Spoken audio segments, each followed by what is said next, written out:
So just as an afterthought, here are our mixes simmering away. I've given them a bit of a mash to get all the flavour out of the oranges.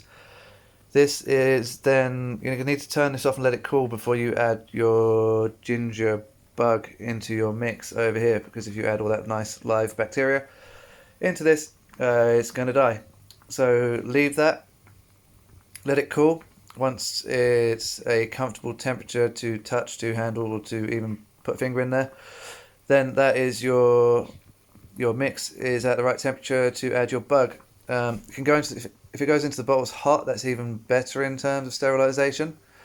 So you can add in hot liquid into a hot bottle, will sterilize the inside of the bottle again, so you're not going to get much contamination.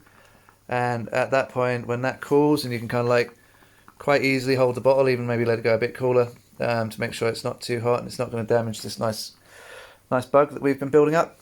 At that point, you can then add your bug, and it's going to be a nice warm temperature which is going to encourage it to grow, and then you cork it.